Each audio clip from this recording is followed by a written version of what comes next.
Yesterday morning was one of the coldest mornings we have had in quite a while. On December 2nd, it was the second day of meteorological winter, and it certainly felt like it. 28 in Tamila, 29 in Odessa.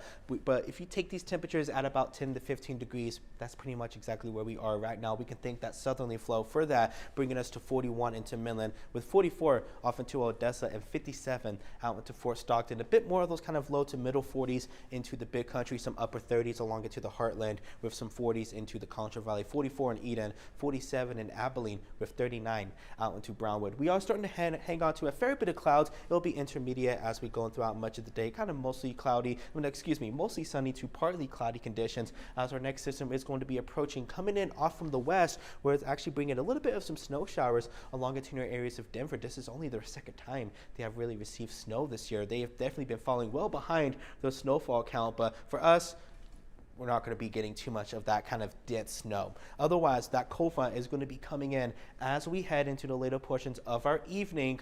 It is going to be rather breezy as it does approach. I think temperatures might take a little bit of a hit into the northern portions of the region, more so the northern big country along into near northern Eddy and Lee County. Going to be coming around 4 to 7 p.m., talking maybe some upper 50s alongside, I think, into the I-20 corridor. A lot of us should be able to get into those 60s and 70s, especially the more south that you go, as that cold front is going to pass through the whole region by around 6 a.m. heading into tomorrow morning. So it is rather going to be rather gusty as it does approach, but we'll be able to warm up ahead of the boundary, something we call compressional warming. Kind of the air pulses are going to tighten up ahead of the boundary as it stalls, as it makes the full passage as we head just pretty much after sunset. And this is where the opportunity of maybe a light wintry mix along the northern portions of Lee County, as well maybe the northern basin, but I think I'm being a little bit too considerate there, and I think into the northern portions of the big country. So maybe a snowflake, snow flurry, and maybe some sleet pellets.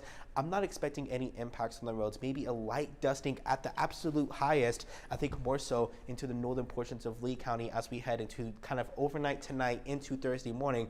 But I think the road should be fine, but just be mindful, especially just go ahead and check your car and give yourself a little extra time, especially if you are traveling northward, where that's where most of the snow is going to be, maybe upwards of 1 inch or 2 inches, but even then, not going to be expecting high impacts, especially here back at home. The more south that you go, the I-20 corridor, most of us should be hovering just around freezing, with maybe a few isolated showers along the southern portions into the big country, Concho Valley, but temperatures should be above freezing enough. It will just be more of a cold rain with that wintry mix possibility. Well, north of us, going to be out by the afternoon, with daytime highs going to be relatively into those 40s, even a little bit more 50s as you head more south with those overnight lows heading into Friday. Going to be another chilly one with a few isolated showers, mostly along into near areas of Big Bend, with mostly clearing skies, with daytime highs in the 60s. So when it comes to that snowfall amount, I think this model in particular is a bit more excited, but maybe a general 1 to 3 inches, especially if we're able to get a heavier snow band that's able to set up. But more of a dusting, especially the more south that you go, and kind of a trace of a mix with maybe at most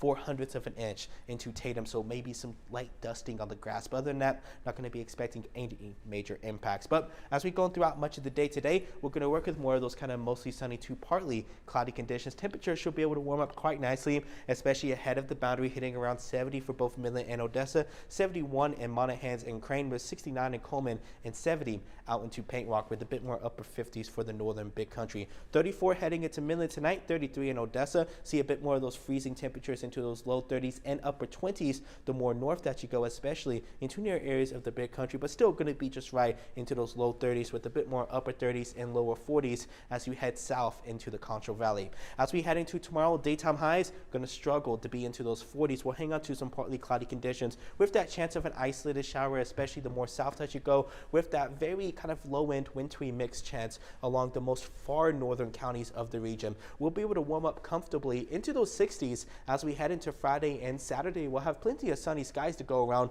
but of course West Texas will have a little bit of that westerly breeze to go alongside with that, but still going to be a nice pleasant weekend for any outdoor plans, as temperatures will be into those middle to upper 60s with lows remaining into those 30s and 40s as we do have a weak system approaching heading into early next week. Be sure to stay tuned. We'll be right back after the break. Incoming